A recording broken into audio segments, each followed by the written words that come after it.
नमस्कार स्टूडेंट्स, राजकीय महाविद्यालय बारा के यूट्यूब चैनल पर आपका स्वागत है। हम बीएससी पार्ट फर्स्ट का न्यूक्लियर फिजिक्स पढ़ाए थे। इसमें हम काफ़ी सारे टॉपिक्स पढ़ चुके हैं, जिसमें से महत्वपूर्ण टॉपिक है एक तो Rutherford scattering, nuclear properties, neutron proton परिकल्पना, एनपी थ्योरी और binding energy, fraction, packing fraction. और आज हम पढ़ेंगे औसत बंधन ऊर्जा और उसका द्रव्यमान के साथ जो संबंध है उसको हम अध्ययन करेंगे। तो उसके लिए ये ग्राफ, यदि हम B/A के मध्य ग्राफ, B बार और A के मध्य ग्राफ खींचें। B बार क्या है? B बार एक औसत ऊर्जा है जिसमें हम बंधन ऊर्जा में यदि परमाणु क्रमांक का भाग दें तो हमें औसत बंधन ऊर्जा प्राप्त होती है। औसत बंधन ऊर्जा का मतलब ये है, हम पिछले लेक्चर में थोड़ा सा इस पर चर्चा कर चुके हैं कि एक नाविक के कण को नाविक से अलग करने के लिए एक कितनी ऊर्जा की आवश्यकता होती है, वो औसत बंधन ऊर्जा कहलाती है। यानी टोटल बंधन ऊर्जा में हम पूरे नाभिकीय कणों की संख्या का भाग दे दें तो हमें औसत बंधन ऊर्जा प्राप्त होती है। तो ये ग्राफ जो औसत बंधन ऊर्जा और A के मध्य, ये है हमारा परमाणु क्रमांक और ये औसत बंधन ऊर्जा।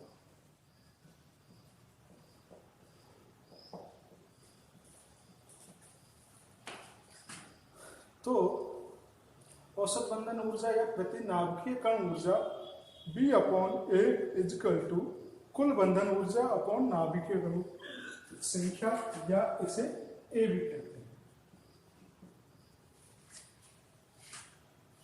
ठीक है, अब हम इस ग्राफ का आकलन करते हैं और इस ग्राफ के आकलन से हम जो निष्कर्ष पे पहुंचते हैं वो निष्कर्षों को अब हम यहाँ समझेंगे।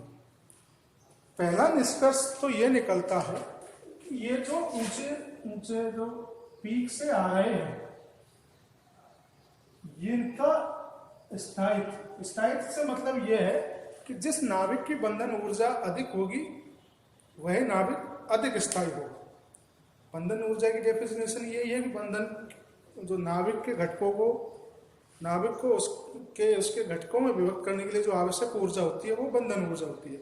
यानी कि जिस भी नाविक के लिए बंधन ऊर्जा का मान अधिक होगा वो नाविक कैसा होगा? स्थायी होगा। तो इसमें इस परमाणु क्रमांक के अनुसार वो बंधन ऊर्जा में जो ग्राफ आता है उसमें जो ये पीक आती है, ये पीक का मतलब ये है कि ये जो नाविक है ये इनके आसपास के नाविकों से ज्यादा स्थायी नाविक है। तो इनमें कौन कौन से हैं? एक तो ये 4, 8, 12, 16 या 20, यानी कि सम परमाणु क्रमांक वाले नाविक कैसे होते हैं? अधिक स्थायी। जैसे 4, 8, 12, 16 एंड 20 जो परमाणु क्रमांक है वो अधिक स्थायी होते हैं। अब दूसरा कि ये जैसे जैसे हम इस दिशा में बढ़ते हैं तो देखते हैं कि ये जो यहां से BA ग्राफ है ऐसे बढ़ते बढ़ते बढ़ते बढ़ते लास्ट यहां तक पहुंचता है और ये इसका मैक्सिमम मान आता है और ये मान है इसका Fe26, यानी आयरन का जो नाविक है वो सबसे अधिक स्थायी नाविक हमें प्राप्त होता है। यानी ये 0 से लेकर जो ग्राफ है कहां तक बढ़ता है? आयरन तक। तो आयरन का जो बाइंडिंग ऊर्जा है वो सबसे अधिक कितनी आती है? 8.8 मेगा इलेक्ट्रॉन वोल्ट। तो अब हम इस ग्राफ के जरिए ये बता सकते हैं कि हमारा सबसे स्थायी नाभिक कौन सा है? आयरन का है, Fe का है, और उसकी बंधन ऊर्जा है 8.8 MeV।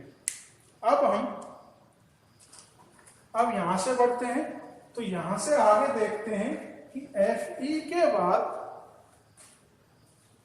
नंबर 3 26 Fe36 के बाद B बार का मान लगभग कम होता है और U238 तक 7.6 MeV तक जाता है। यह फिर यहां से क्या होने लग जाता है, यह थोड़ा सा इस तरह से कम होने लग जाता है। Fb के बाद क्या होता है, ये कम होने लग जाता है। तो ये कहां तक जाता है, U238 तक, जिसकी बाइंडिंग एनर्जी है 7.6 MeV। ठीक है। अब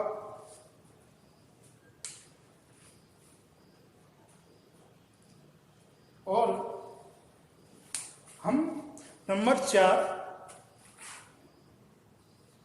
यहां से हम देखते हैं 16 से, ये A बराबर 16 से, यानी कि A बराबर 16 से B बार का ग्राफ लगभग एक सरल रेखा के अनुरूप आता है। ऐसा नहीं है कि बिल्कुल ही सरल रेखा है, थोड़ा सा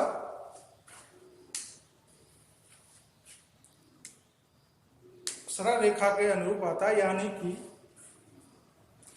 कि B बार का मान लगभग समान प्राप्त होता है। ठीक है, यहां से लगभग हमारा जो मान है वो एक समान सा प्राप्त होता है। ठीक, नंबर 5 पे जो इसकी फाइंडिंग है, नंबर 5, कि हर नाभिक में ये प्रवृत्ति होती है कि वो अपने स्थायित्व की ओर जाए। हर नाभिक में ये प्रवृत्ति होती है कि वो अपने स्थायित्व की ओर जाए। जो बाहरी नाभिक है वो क्या करना चाहते हैं कि वो भी स्थायित्व की तरफ जाए, तो बाहरी नाभिक क्या है, अधिक बंधन ऊर्जा की तरफ शिफ्ट होंगे। अधिक बंधन ऊर्जा का पोर्शन कौन सा है, ये वाला पोर्शन। ठीक है, यानी कि हम हर नाविक इस पोजीशन में पहुंचना चाहता है कि वो सबसे स्थायी रहे। तो नंबर 5 पर बाहरी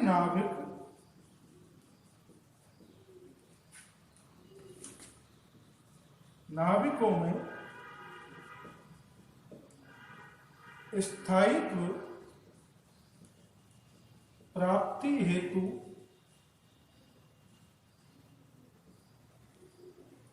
विखंडन की प्रवृत्ति होती है।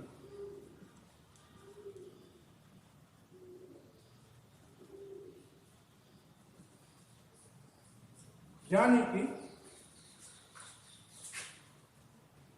कौन कौन से, जिनमें कौन सी होती है, जिनका मान कितना हो, 150 से अधिक जो कण है, यानी कि 150 से अधिक वाले कणों में कैसा होती है, विखंडन की प्रवृत्ति, जिसे कहते हैं नाभिकीय विखंडन। यानी कि इनके नाभिक दो भागों में बंटकर स्थायित्व प्राप्त करते हैं, और वो दो भागों में बंटने की जो घटना है वही क्या कहलाते हैं, नाभिकीय विखंडन। यदि दो नाभिक, बड़ा नाभिक है छोटा नाभिक में टूट जाएगा तो उसका स्थायित्व किधर आ जाएगा, वो इधर आने की प्रवृत्ति रहती है। ठीक है, तो इस घटना को क्या कहते हैं, नाभिकीय विखंडन। अब नंबर 6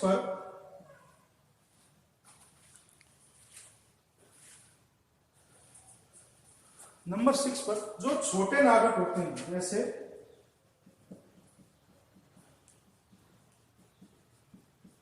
H1 और 2He4 4 इस तरह के नाविकों में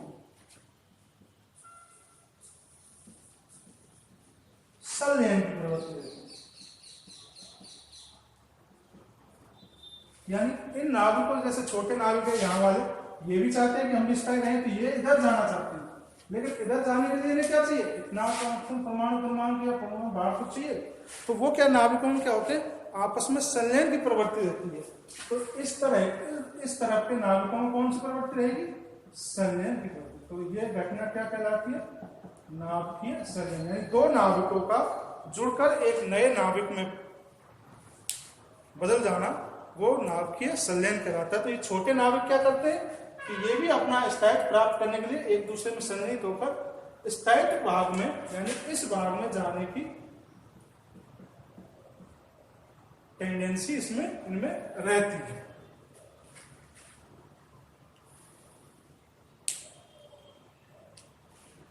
और कुछ इस तरह के मैजिक नंबर होते हैं, नंबर 7 जो लास्ट, 2, 8,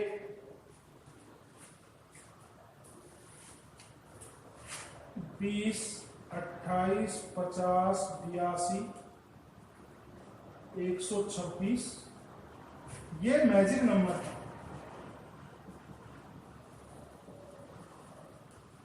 यदि इन मैजिक नंबरों का के बराबर,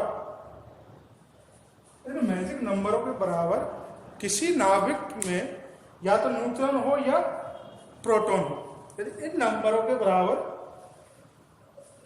नाभिक के अंदर न्यूट्रॉन हो या प्रोटॉन हो, या तो N या P हो, N या P हो, तो वो नाभिक स्थायी नाभिक होते हैं। और की तुलना में कैसे होते हैं, स्थायी नाभिक होते हैं।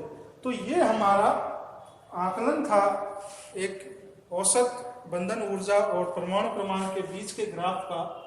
इसे BA ग्राफ कहते हैं, और इसके आकलन के अनुसार हमें ये रिजल्ट हमें प्राप्त होते हैं।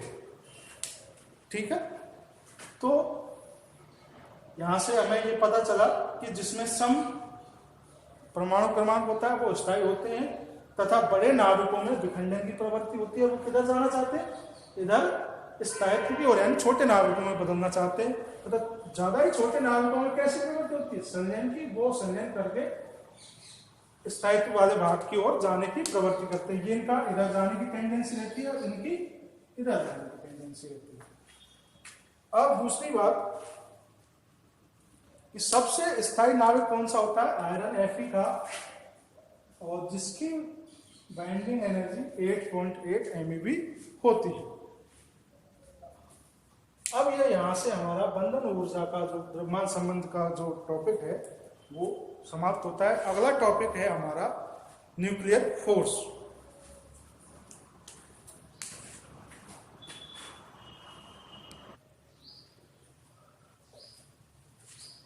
अब हमारा टॉपिक है न्यूक्लियर फोर्स।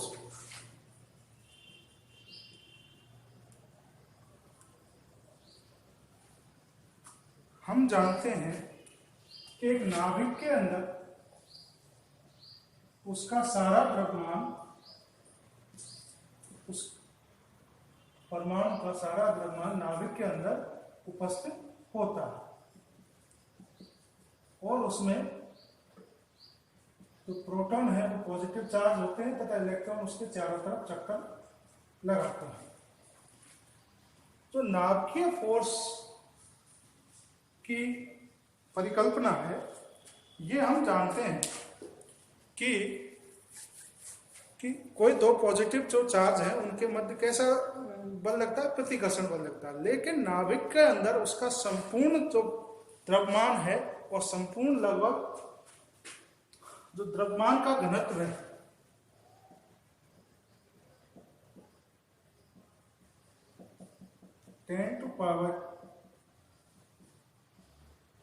इतना घनत्व उस नाभिक का होता है। और इस इतने से नाभिक में इसका जो आकार है, इसका आकार 10⁻⁻15 मीटर यूनिट का होता है, यानी कि इसका आकार बहुत छोटा होता है और इसका जो द्रव्यमान का घनत्व है वो बहुत अधिक होता है। और इस छोटे से भाग में जो नाभिक में प्रोटॉन उपस्थित होते हैं।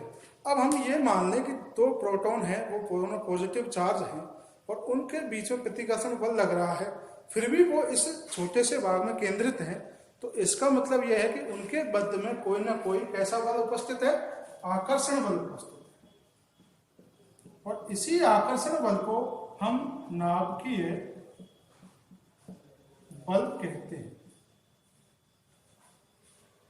कौन सा बल कहते हैं? नाभिकीय बल कहते हैं। और प्रतिकर्षण तो बल इनको दूर दूर करने का प्रयास करेगा, लेकिन नाभिकीय बल इनको क्या करता है, एक जगह स्थायी रखता है। अब इन नाभिकीय बलों की जो रेंज है वो भी कितनी है, कम होती है। किस कोटि की होगी? नहीं, उस नाभिक के आकार है, और नाभिक का आकार 10⁻15 मीटर कोटि का होता है। अब ये नाभिक के बल है वो किस किस के मध्य लगता है? प्रोटॉन प्रोटॉन के मध्य, प्रोटॉन न्यूट्रॉन के मध्य तथा न्यूट्रॉन न्यूट्रॉन के मध्य। ठीक है। अब इन नाभिकों की नाभिकीय बलों की कुछ विशेषताएं होती हैं और उन विशेषताओं को हम एक एक करके पढ़ेंगे। नंबर 1 है, ये कैसे बल होते हैं? आकर्षण बल। और आकर्षण बल भी प्रबल आकर्षण बल होते हैं। प्रकृति में उपस्थित कई सारे प्रकार के बल होते हैं। दुर्बल बल होते हैं, गुरुत्वीय बल होते हैं, विद्युत चुंबकीय बल होते हैं, नाभिकीय बल होते हैं। तो सबसे प्रबल बल जो होते हैं वो नाभिकीय बल होते हैं। और इनकी यदि प्रबलता को 1 माना जाए, यानी इनकी प्रबलता को हम कोई मानक दें 1, तो बाकी सारे जो प्रबल बल हैं वो इनसे, ये चुंबकीय बल दुर्बल बलों की जो कोटि है वो 10⁻18 होती है। गुरुत्वीय बलों की 10⁻39 है। तो यानी कि इनकी प्रबलता को 1 माने तो इनकी प्रबलता कितनी होगी? इतनी होगी। यानी कि इन संख्याओं के आधार पर हम कह सकते हैं कि नाभिकीय बल कैसे होते हैं? सबसे प्रबल होते हैं। नंबर दूसरी विशेषता, शॉर्ट रेंज होते हैं। नंबर 2 विशेषताएं, नंबर 2 लघु परास, शॉर्ट रेंज। नाभिक का आकार 10⁻15 मीटर जो त्रिज्या है वो इस कोटि की होती है। तो जो नाभिकीय बल है वो उस नाभिक के अंदर ही लगेंगे, तो जो नाभिक की इनकी रेंज है वो कितनी होगी? वो भी इतनी होगी। तो ये कितनी सबसे छोटी रेंज है।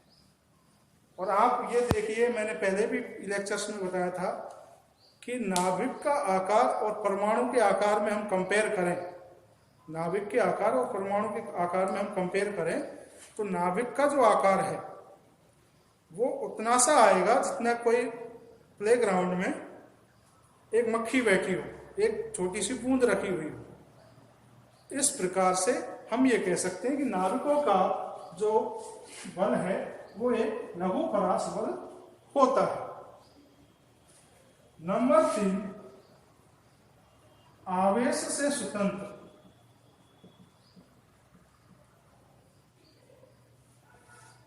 ये बल आवेश पर निर्भर नहीं करता है, यानी कि N और P के मध्य लगने वाला बल, P और P के मध्य लगने वाला बल तथा N तथा N के मध्य लगने वाला बल समान होता है। यानी कि ये किस पर निर्भर नहीं करता? आवेश पर निर्भर करता। ये तो खैर आवेश रही था, लेकिन ये पॉजिटिव होता है, ये पॉजिटिव होता है।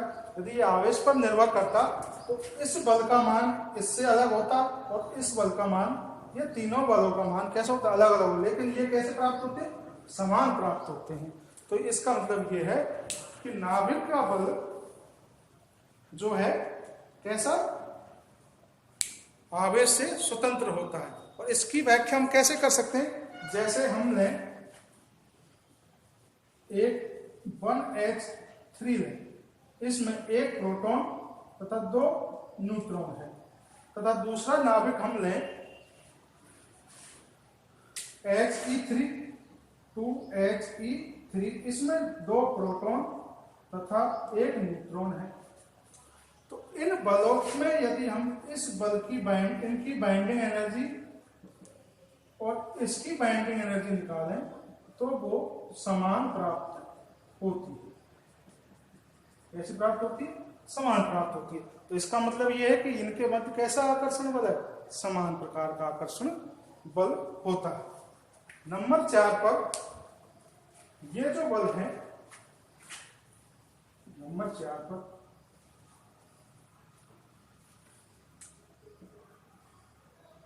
प्रचक्रण पर निर्भर करते हैं।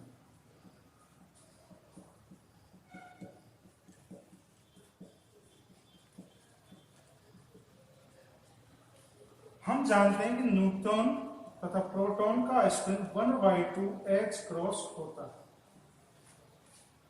और इनका जो नाभिकीय बल है वो इसी स्पिन पर क्या करता है, निर्भर करता है। और किस पर निर्भर नहीं करता, आवेश पर निर्भर नहीं करता। तो नाभिकीय फोर्स किस पर निर्भर करते हैं, स्पिन पर निर्भर करते हैं। नंबर 3 बात,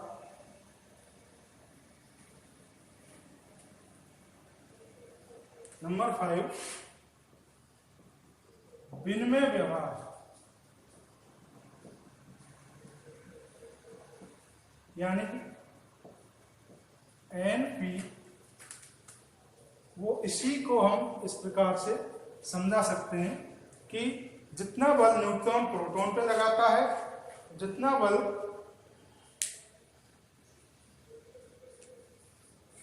न्यूट्रॉन प्रोटॉन पे लगाता है उतना ही बल प्रोटॉन न्यूट्रॉन पे लगाता है। यानी दोनों तरफ से जो आकर्षण बल है वो बराबर बराबर का लगता है। ऐसा नहीं है कि प्रोटॉन पर पॉजिटिव चार्ज है तो ये ज्यादा आकर्षित करेगा और न्यूट्रॉन पर कोई आवेश नहीं है तो न्यूट्रॉन कम आकर्षित करेगा। ऐसा नहीं है कि न्यूट्रॉन भी उतना ही आकर्षण बल लगाता है जितना कि प्रोटॉन लगाता है। तो ये दोनों का कैसा व्यवहार होता है, विनिमय व्यवहार होता है। और इसकी लास्ट जो प्रॉपर्टी है वो है संतृप्तता का गुण। संतृप्तता का गुण, इसका मीनिंग ये है कि नाभिक के अंदर, मान लीजिए ये नाभिक है और इसमें एक ये प्रोटॉन है, तो इसके चारों तरफ भी प्रोटॉन होंगे इस प्रकार से, और इधर भी प्रोटॉन्स होंगे।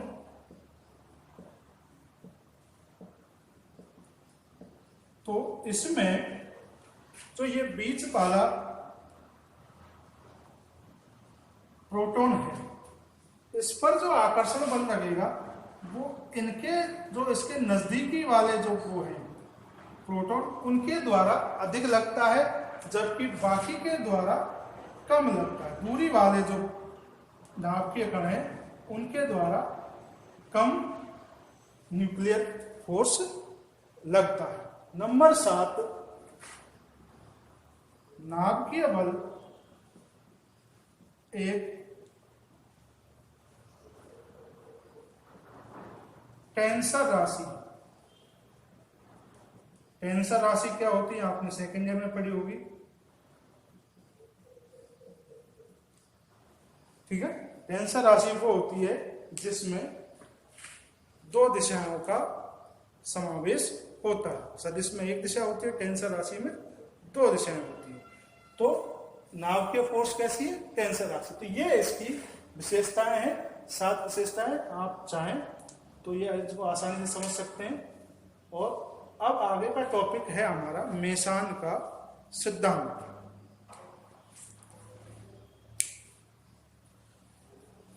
मेसान ने 1935 में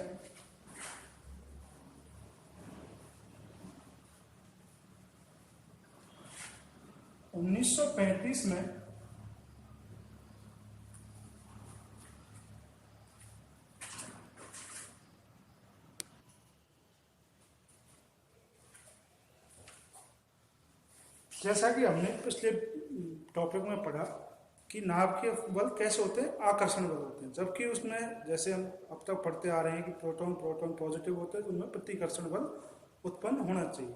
तो इस प्रतिकर्षण की व्याख्या को नकारने के लिए और उनके मध्य आकर्षण बल उत्पन्न होता है उसको वेरीफाई करने के लिए 1935 में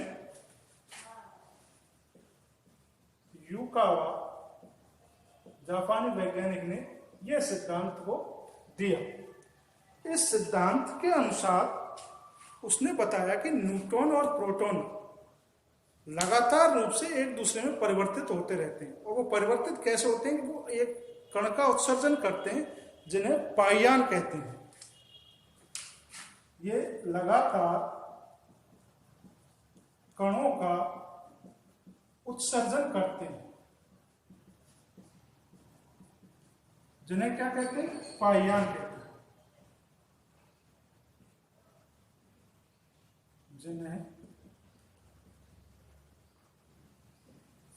जिन्हें पाइयान कहते हैं। ये 3 प्रकार के होते हैं पाइयान, PION, 3 प्रकार, पाई प्लस, पाई जीरो तथा पाई माइनस। ठीक है। और इनके उत्सर्जन के कारण जो नाभिक के अंदर है वो 2 घटनाएं होती है।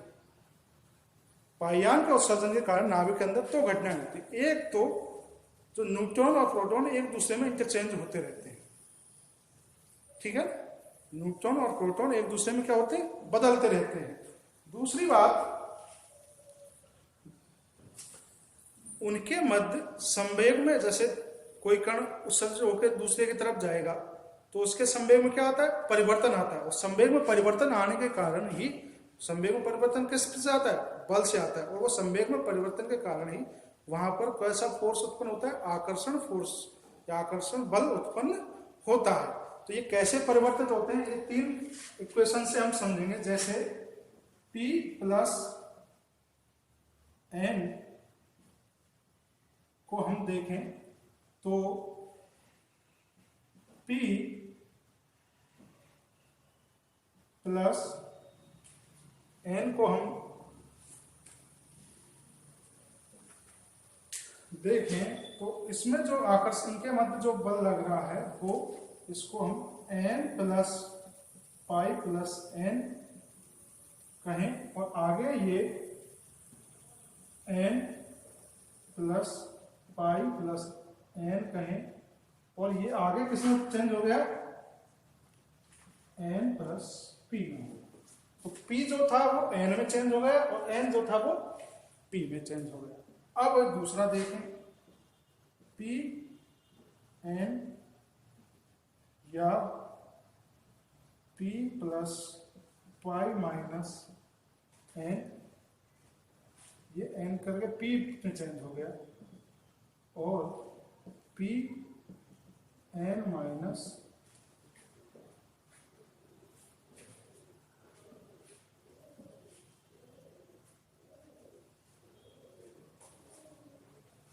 ये किसमें चेंज हो गया,